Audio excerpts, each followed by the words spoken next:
Hello hi friends, welcome back to our channel. Okay friends, next upcoming videos అందరికన్నా ముందుగా చూడాలి అనుకుంటే మా ఛానల్ మొదటిసారిగా చూస్తున్నట్టయితే ప్లీజ్ సబ్స్క్రైబ్ చేయండి. పక్కనే ఉన్న బెల్ ఐకాన్ని క్లిక్ చేయండి. ఇప్పుడు మనం వీడియోలోకి వెళ్ళిపోదాము. ఇంకా రాధ వాళ్ళ విక్రమ్ వాళ్ళ అత్తయ్య గురించి మాట్లాడుతూ ఉంటుంది. ఏంటి మీ అత్తయ్య ఏంటి అందరినీ ఇదే విధంగా హింసించేలాగా ఉంది? మీ అత్తయ్య అసలు మనిషినా? మీ అత్తయ్య కూడా ఒక ఆడపిల్లనే కదా. ఒక ఆడపిల్ల బాధ తనకి అర్థం కాదా? అసలు ఏం మనిషి, అసలు ఏం పుట్టుకది అనేసి అంటూ ఉంటే, ఇంకా విక్రమ్ అలా మాట్లాడకు రాదా, అసలు నువ్వు అలా మాట్లాడకూడదు, అసలు మా అత్తయ్య గురించి నీకేం తెలుసు అని అలా మాట్లాడుతూ ఉన్నావు. అసలు అయినా పెద్దవాళ్ళ గురించి మాట్లాడాల్సిన అవసరం నువ్వు అలా మాట్లాడడం పద్ధతేనా?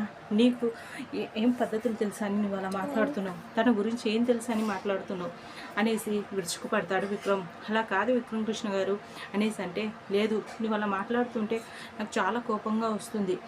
అవును, ఆమె అనుకుంటున్నది నిజమే కదా. ఇప్పుడు అలాంటి పరిస్థితిలో ఉంటే ఎవరైనా అలానే ఆలోచిస్తారు. నీ విషయంలో కూడా తను అలాగే ఆలోచించి ఉంటుంది. అంతేకాని తనని తప్పు పట్టాల్సిన అవసరం లేదు. నువ్వు ఎందుకలా ఊహించుకొని ఎందుకలా మాట్లాడేస్తున్నావు మా అత్తయ్య గురించి?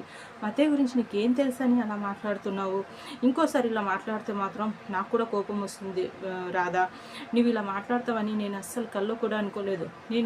నువ్వు ఇలా మాట్లాడతావని నేను అసలు ఊహించలేకపోయాను.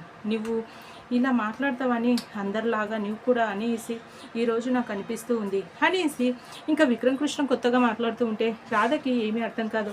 ఇంకా ఎమోషనల్ అయిపోతూ తను అక్కడ నుండి వెళ్ళిపోతుంది. ఇంకా విక్రమ్ కృష్ణ రాధా రాధా అనేసి వెనుకాల పరిగెత్తాడు. అయ్యో, నేను తనని ఎక్కువగా బాధ పెట్టానా ఏంటి అనేసి ఇంకా తను కూడా క్షమాపణ చెప్పాలి తనకి. తను ఏదో ఎమోషనల్లో అలా మాట్లాడేసింది. నేను కూడా అనవసరంగా ఆలోచించకుండా నేను ఎమోషనల్లో ఏదో మాట్లాడేశాను, తనని బాధ పెట్టాను. తను నన్ను నమ్ముకొని వచ్చింది కదా, తనని ఇలా నేను బాధ పెట్టడం సంస్కారం కాదు అనేసి తను కూడా ఇంకా రాధా వెనకాలే వెళ్తాడు. ఓకే ఫ్రెండ్స్, మా వీడియో కనుక మీకు నచ్చినట్టయితే ప్లీజ్ సబ్స్క్రైబ్ చేయండి. పక్కన ఉన్న బెల్ ఐకాన్ని క్లిక్ చేయండి. ఇలాంటి మరిన్ని వీడియోస్ ముందుకు వస్తూ ఉంటాను. Thank you.